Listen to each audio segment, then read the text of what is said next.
कसे आहात सर्वजण? कधी कधी ना एखाद्या व्यक्तीच्या आयुष्यामध्ये ना एखादा पुरुष येतो मित्र म्हणून, बरं का, परंतु ते अशी मैत्री करतात की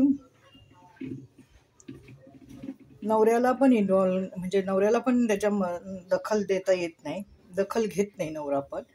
आणि जो प्रेमी असतो म्हणजे प्रियकर असतो किंवा जो मित्र असतो तर त्याची बायको पण काही हे करत नाही, म्हणजे ती काही त्रास देत नाही आपल्या नवऱ्याला. आणि अशा बऱ्याच स्त्रिया आहेत, असं नाही आहे की नाही आहे की मैत्री करतच नाही आहेत पुरुषाबरोबर, असं नाही, मैत्री होते कालांतराने. काही काही वेळेला नाईलाज असतो एखाद्या पुरुषाशी मैत्री करावी लागते, काही कामं असतात किंवा काही असतं आपलं पर्सनल, नाही का, तर होते मैत्री. परंतु काही काही स्त्रिया अशी मैत्री करतात की ती मैत्री कोणालाच त्रासदायक नसते, ना लेडीजच्या घरातल्याला ना जेंट्सच्या घरातल्या. आणि ती मैत्री आहे ना, ते दोघं जण म्हातारपणापर्यंत टिकवतात. आणि पुरुषाचा पण संसार नीट होतो आणि स्त्री पण आपल्या घरी आपल्या लेकरा बाळात ती पण तिच्या घरी नांदत असते, म्हणजे राहत असते. आणि घरच्यांना थोडी कुणकुण असतेच की नाही का, असं आहे तसं आहे, आता असणारच ना. परंतु ते पण लक्ष देत नाही, कारण का त्यांना काही त्रास होत नाही. आणि नातेसंबंध चांगलं ठेवायचं हे स्त्रीच्या हातात असतं.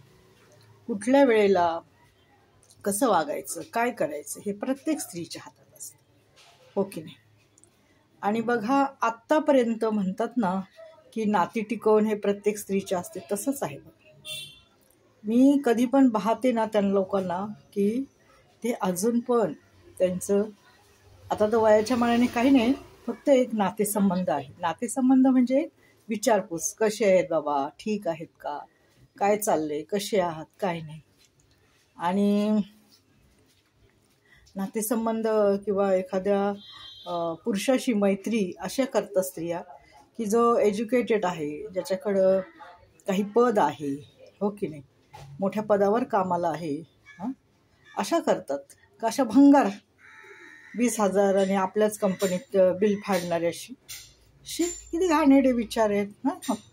आणि आपली लायकी बघून आपण प्रेम करायचं असतं किंवा एखाद्याशी जवळीक साधायची असते, एखाद्याशी मैत्री करायची असते. असे काय भंगार प्रेम करतात. ती सोनम म्हणते, ती मुस्कान पण, ते केस एवढे मोठे बाई, त्याच्याकडे बघितलं तर एखाद्याला भीती वाटेल. आणि एवढा चांगला तिने तिचा नवरा मारून टाकला. अरे मैत्री करा ना, मैत्रीला कोण नको म्हणते. प्रत्येक पुरुषाशी कोणाची मैत्री असतेच, ऑफिसमध्ये म्हणा, इतर ठिकाणी म्हणा. आणि अचानक एखाद्याची मैत्री होते पण. मैत्री करणं गुन्हा नाही, पण मैत्री कशी टिकवायची, कसे दोन्ही परिवार सांभाळायचे, कसे बॅलन्स ठेवायचे, हे प्रत्येक स्त्रीच्या आणि पुरुषाच्या हातात असतं. नाही तर भावात जायचं आणि आपल्याकडं हे आहे, ह्या स्त्रीचं आपल्याशी काहीतरी कॉन्टॅक्ट आहे किंवा ह्या पुरुषाशी आपल्याला काहीतरी कॉन्टॅक्ट आहे, हे प्रत्येकाला दाखवतात काहीतरी, नाही का, वेगळं.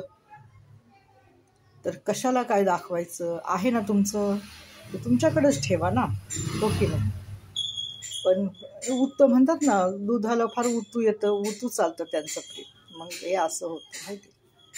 आता त्या सोनमने लग्न झाल्याच्या नंतर राजश्री पण मैत्री ठेवली असती, फक्त मैत्री म्हणते का, हे नाही, संबंध नाही, मैत्री.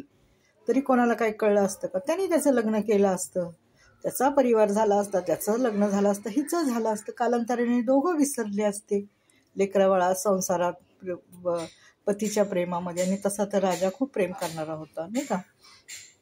तर असं आहे बघा, सर्व गोष्ट मी तर म्हणते ना स्त्रीच्या हातात असते.